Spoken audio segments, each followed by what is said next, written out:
Bapak tuh ini kali dia, Pak Rocky Gerung itu, rada-rada beriman. Nggak bisa. Masa untuk diatur ketertiban ibadah saja nggak boleh gitu kan? Silahkan subscribe, like, dan nyalakan loncengnya.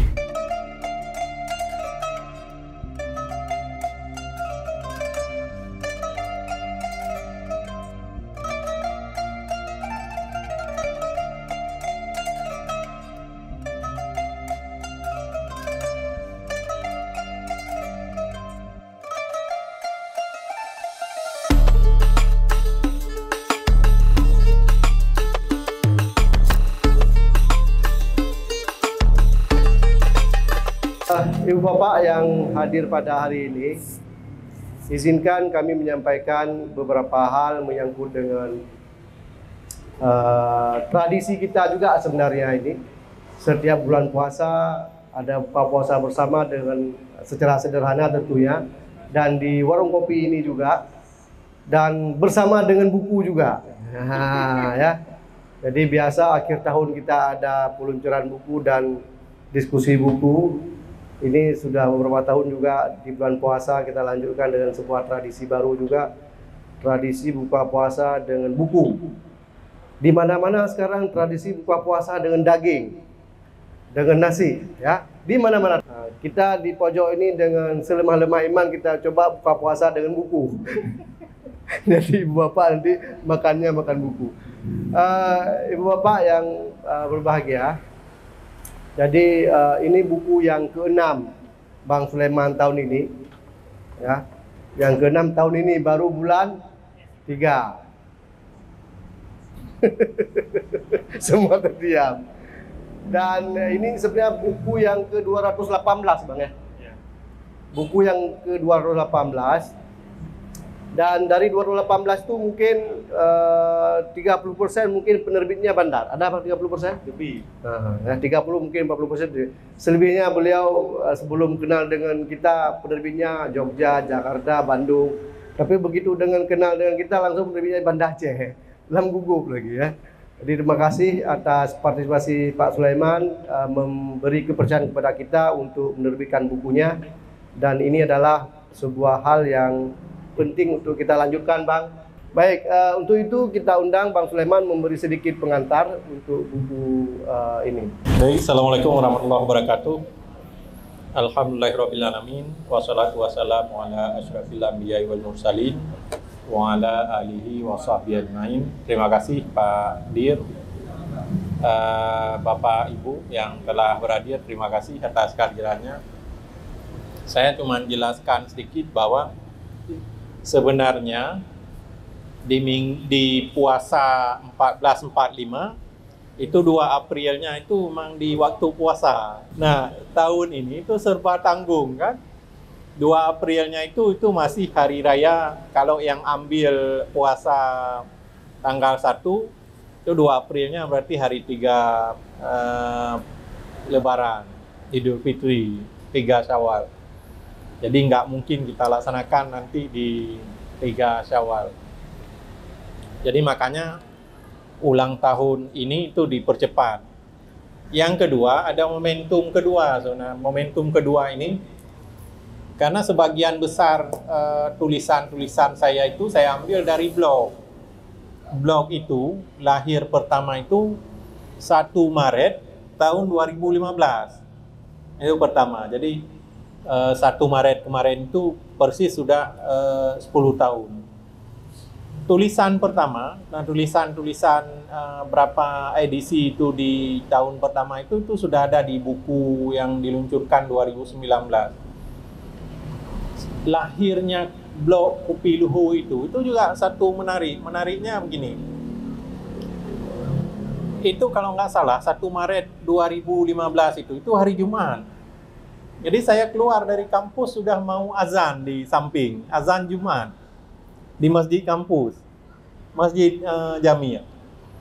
Nah, waktu keluar itu yang atur-atur parkir, yang atur sandal itu ada orangnya. Nah, masalahnya orang yang datang terlambat waktu itu nggak mau diatur. Sudah ada tukang dibilang kuno nu pedang onda. hang pati. Jadi dawai ke lon dawai. Jadi bertekak orang yang mengatur parkir dengan orang yang bawa motor untuk diparkir. Saya bilang, ini kan mau Jumat, mau ibadah kita. Masa untuk diatur ketertiban ibadah saja nggak boleh, gitu kan? Jadi nyaura pun lai blok Kopi Luhur. Jadi setelah terbit blok Kopi Luhur, blok pertama itu, saya kirim ke grup Fakultas Hukum. Dibilang sama sekretaris Panju sekarang yang ngurus koperasi kan, dibilang nyansang kejadian bunuh masa aku. Kadang-kadang kerumitan waktu berpikir itu kadang-kadang juga positif melahirkan itu kan. Nah, salah satu saya kira yang positif itu begitu. Jadi event hari ini itu untuk dua momentum itu. Jadi momentum 2 April nanti yang akan datang, kemudian kepentingan untuk 10 tahun blok Kopi Luhur. Saya kira itu sebagai pengantar. Sekali lagi terima kasih atas kehadiran Bapak Ibu sekalian di acara ini, acara buka puasa bersama saya kira Bapak Ibu. Itu Pak Dir, terima kasih. Assalamualaikum warahmatullahi wabarakatuh. Jadi jelas Bapak ya bahwa buku ini lahir melanjutkan tradisi ulang tahun juga rupanya. Saya mengundang Bang Fahmi untuk menyerahkan tanda bukunya diluncurkan. Nah, silakan Pak Fahmi.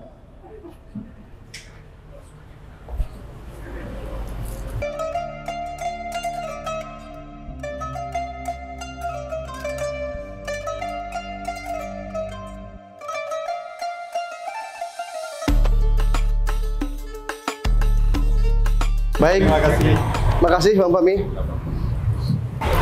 Assalamualaikum warahmatullahi wabarakatuh.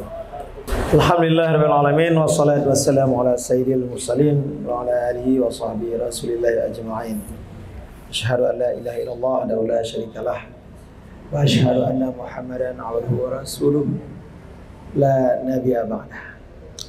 Bersyukur kita kepada Allah, salat dan salam kepada Nabi besar Muhammad sallallahu alaihi wasallam.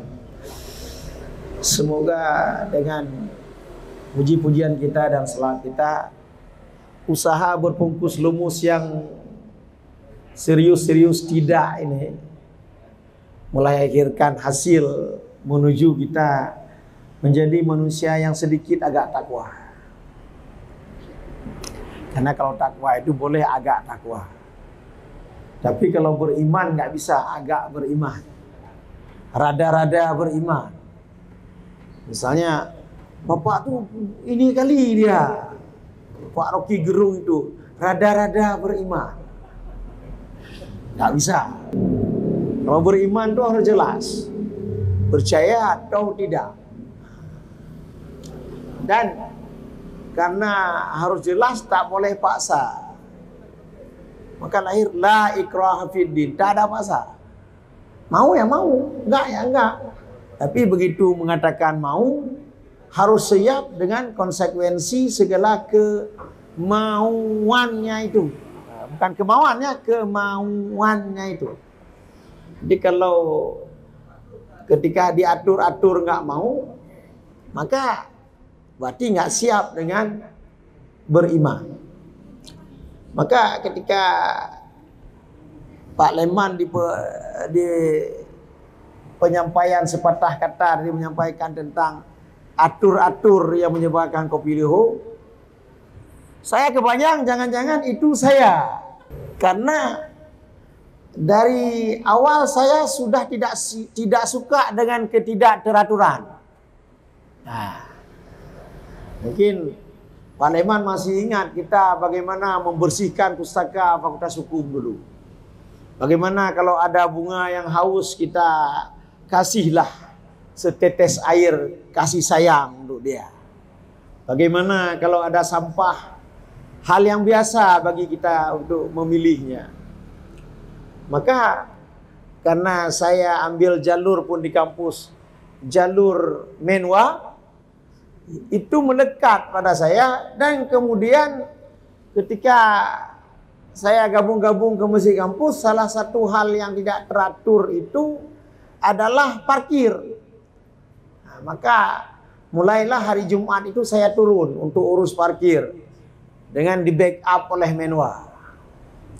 Lalu ada satu dosen di sebuah fakultas di USK. Waktu diatur Hondanya oleh Menwa diminta, mana KTM kamu? Saya datang. Mana NIP kamu? Terkejut dia. Bapak siapa? Nah, karena saya waktu itu belum menjelajah kali kan. Nah, kalau sekarang hampir boleh saya bilang 70% orang usia itu tahu tentang saya. Nah, saya ini ngomong pakai gayanya Pak Sulaiman hari ini. Karena dalam rangka peluncuran buku Pak Sulaiman. Dan gaya Pak Sulaiman itu ada uniknya. Kemanapun kita pergi dengan Pak Sulaiman, kalau beliau berbicara, pasti gaya ini beliau pakai. Ada pesan-pesan sebenarnya yang beliau ingin sampaikan. Salah satunya untuk menyampaikan saya orang Aceh. Walaupun kadang-kadang beliau tidak mau mengakuinya. Bukan beliau tidak bisa berbahasa Indonesia dengan benar. Nah, dan saya, Pak Sulaiman sering ingat ketika masih koordinator mata kuliah kita dengan Pak Razali, maka kami menggunakan kata-kata yang secara aturan bahasa Indonesia benar tapi tak enak didengar. Apa dia kata tadi? Kan betul kan? Apa dia kata tadi? Nah, tapi bagi orang, Bapak tu nggak bisa bahasa Indonesia ya. Siapa bilang kita nggak bisa bahasa Indonesia? Tetapi kita memang ingin menunjukkan saya orang Aceh. Nah, jadi karena pada dekade-dekade 2020-an, 2010-an ini banyak orang yang mengkritik kita ketakutan mengakui keacehannya. Walaupun waktu Pak Sulaiman jadi koordinator mata kuliah Pancasila dan kewarganegaraan, ada judul di sana namanya Identitas Nasional. Nah, jadi kembali tentang atur-atur tadi, memang rupanya manusia ini kalau kita kaji secara konteks aku, nah, maka tak mau diatur. Tak mau diatur dia. Sampai-sampai kalau apabila keakuannya itu, misalnya dia level imam dia di satu masjid, lupa dia itu bukan masjid dia. Maka dengan gagah berani dia berdiri di belakang imam. Tidak-tidak gadang imam. Nah, kenapa? Dia lupa sedang berada di zona mana. Ini akibat aku tadi. Dari sejumlah kasus tidak bisa diatur itu, ditambah lagi dengan perilaku awak tanyo. Saya kira awak tanyo itu kan lawannya awaknyan. Kalau dalam istilah sosiologi, in group, out group. Suatu nomenklatur yang tidak pernah selesai. Ketika kita di luar negeri, semua orang Indonesia itu aku, kita. Tapi begitu nanti sampai Jakarta, awak Flores nyan awaknya. Nah, sampai ke Medan, awak Padang nyan awaknya. Sampai ke Banda Aceh, awak Tigli nyan awaknya. Dan itu nggak selesai ketika saya minum kopi pagi, kopi lagi.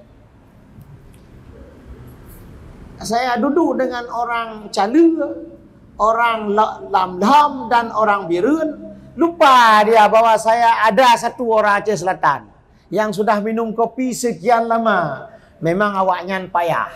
Nah, jadi ini nggak selesai ini selama kita masih ada ego itu.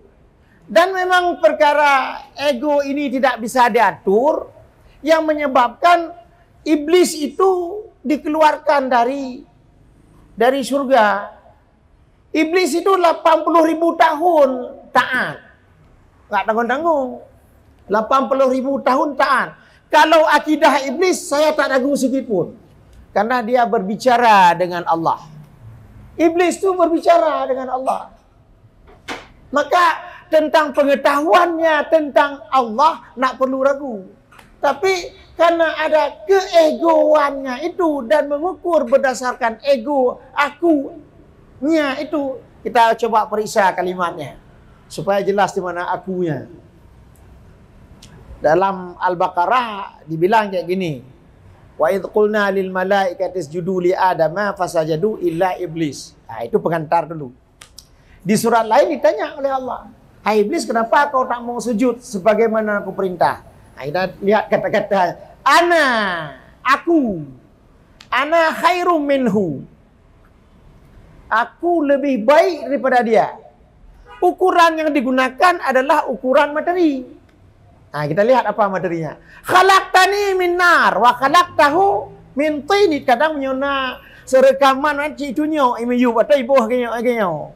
Khalaqtahu min nar wa khalaqtahu min tin. Ya, itunya lagi-lagi nyo kadang dibeli. Atau pubik-pubik babah kira-kira.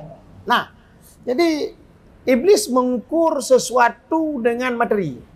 Maka hari ini kita disuruh puasa oleh Allah untuk mengekang si aku, mengekang si ego itu, tapi tak boleh dibunuh.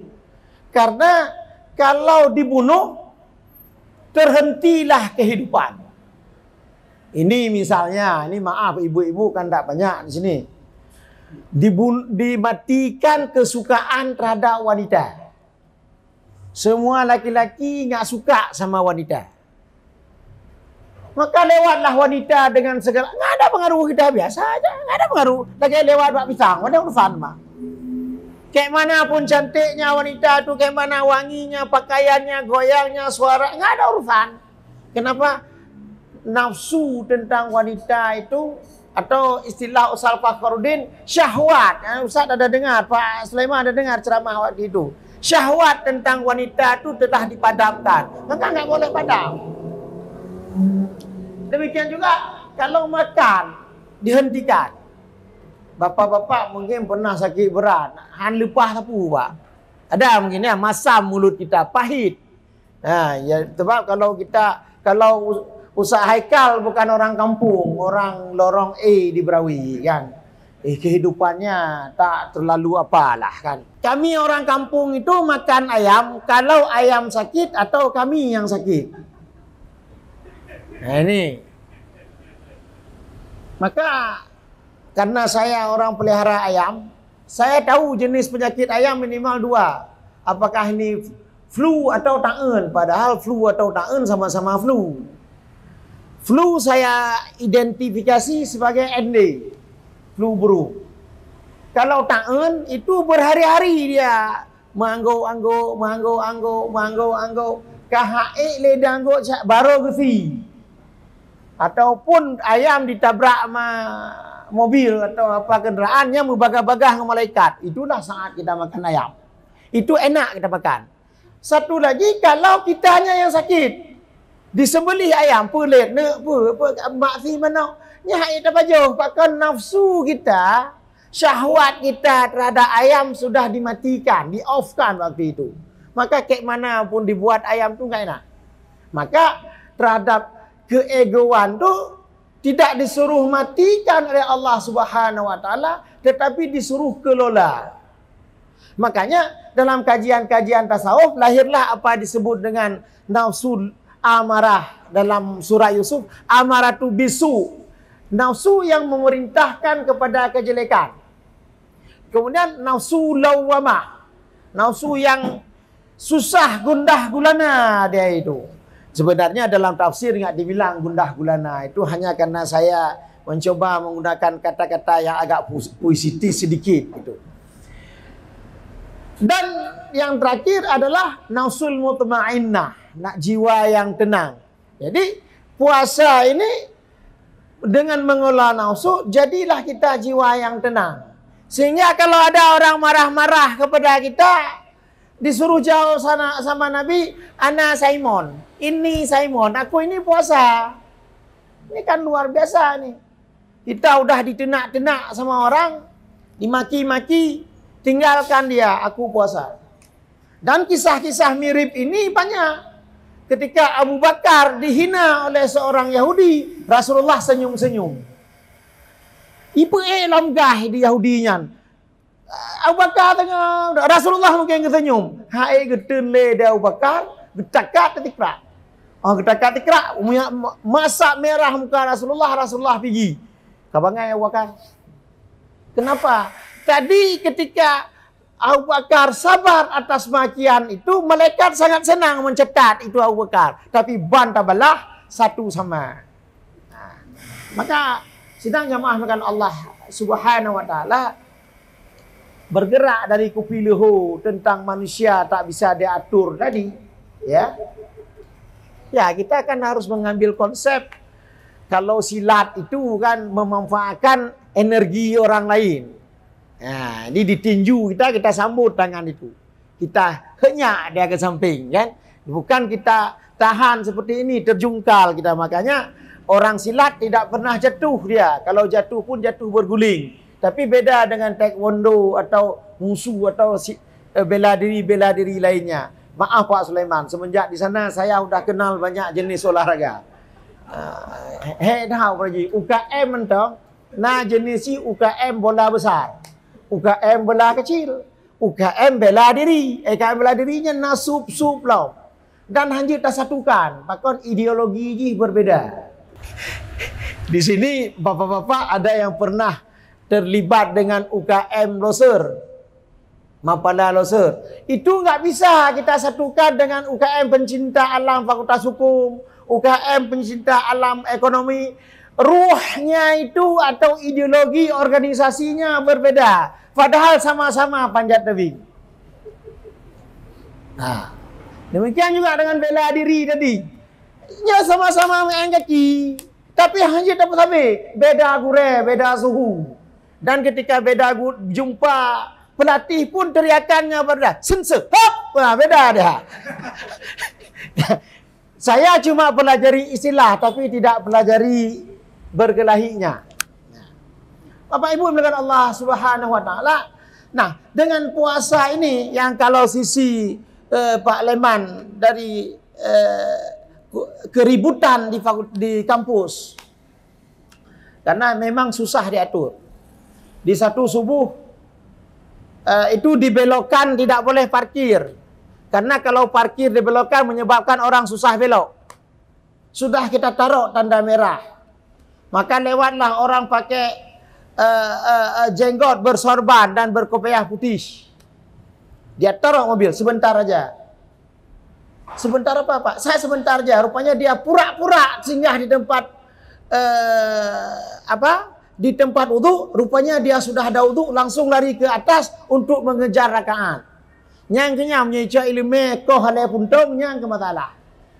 Padahal dalam salat itu tidak dibenarkan isti'ajal terburu-buru. Apa yang dapat itulah.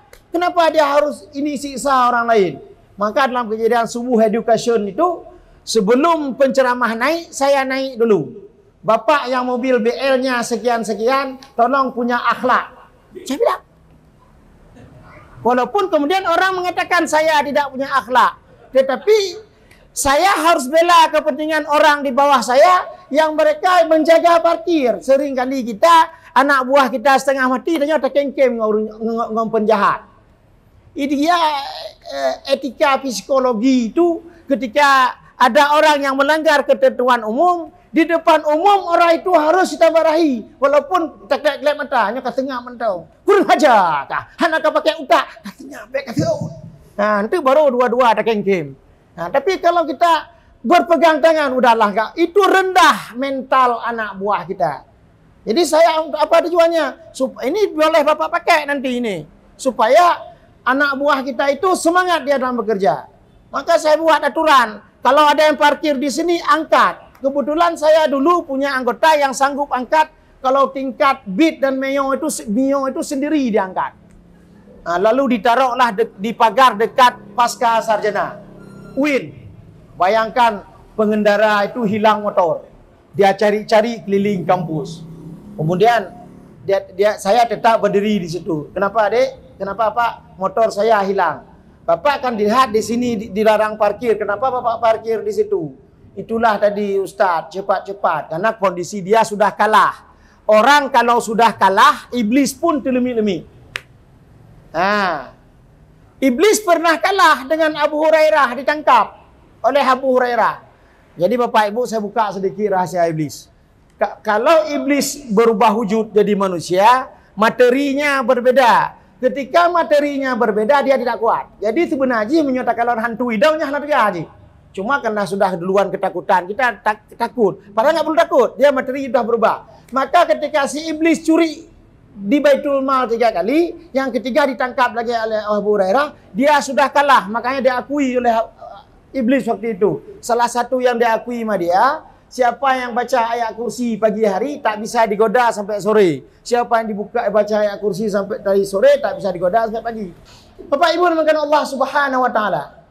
Sehubungan dengan puasa ini, yang kita mencoba mengekang nafsu tadi, supaya kita menjadi jiwa yang tenang, menjadi orang yang sabar, menjadi orang yang peduli. Ya, maka terjadilah penafsiran sesuai dengan kepentingan. Banyak orang senang datang bulan puasa.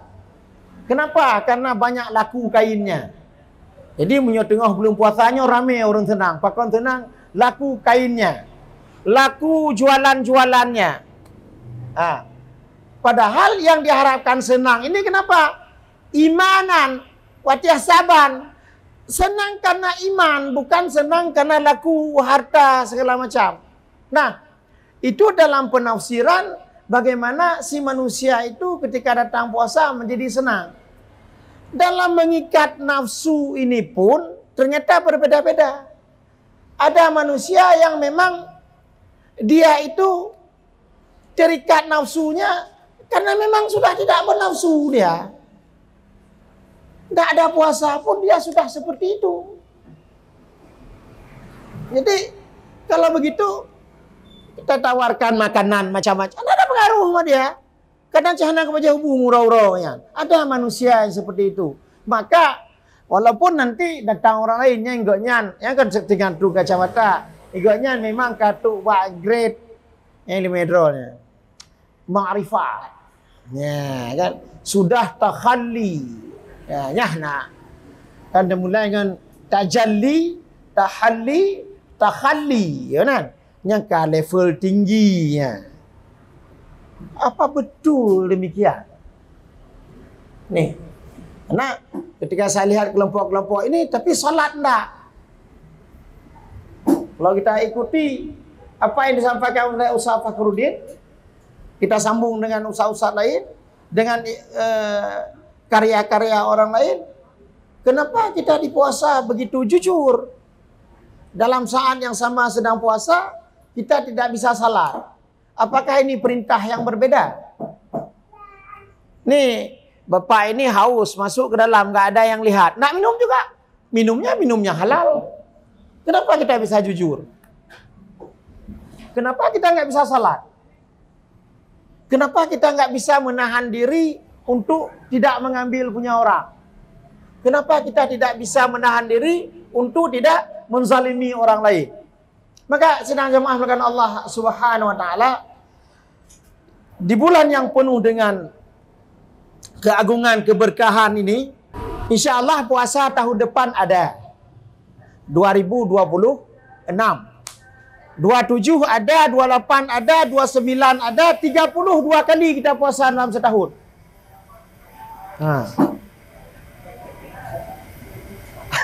Awal tahun dengan akhir tahun Ramadan ditambah 2 go. Tapi anak tetap jumlahnya tak total di bulan C. Nah, persoalannya apakah kita masih ada di 26? Yang paling mana?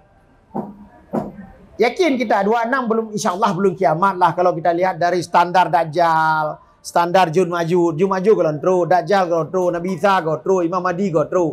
Tanda-tanda besar banyak belum sampai. Kayaknya adalah kiamat barang 3 tahun lagi, 4 tahun lagi, sang tahun uku golom lah kira-kira. Tahun depan masih ada puasa. Tapi apakah kita masih ketemu dengan puasa? Dengan pertanyaan ini dan dengan kerusuhan yang menyalahirkan kopi lihu, apakah kita tidak bisa diatur-atur? Karena memang ketika kita bersyahadat asyhadu alla ilaha illallah wa asyhadu anna Muhammadar Rasulullah, sejak saat itu kita menyerahkan diri kita dan siap untuk diatur-atur. Sekiranya kita tidak siap untuk diatur-atur, baik diatur oleh lingkungan kita maupun diatur oleh agama ini, maka jawabannya sederhana. Barang siapa malam yarda ala qada'i walam yarda ala walam yasbir ala bala'i walam yashkur ala ni'ma'i, kemudian terbiat dari kolong langit ke, minta Tuhan lain selain aku.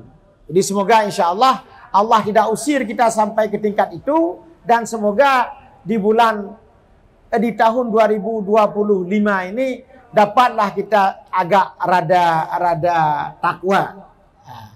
Semoga bermanfaat. Subhanakallahumma wa bihamdika asyhadu an la ilaha illa anta astaghfiruka wa atubu ilaik. Assalamualaikum warahmatullahi wabarakatuh.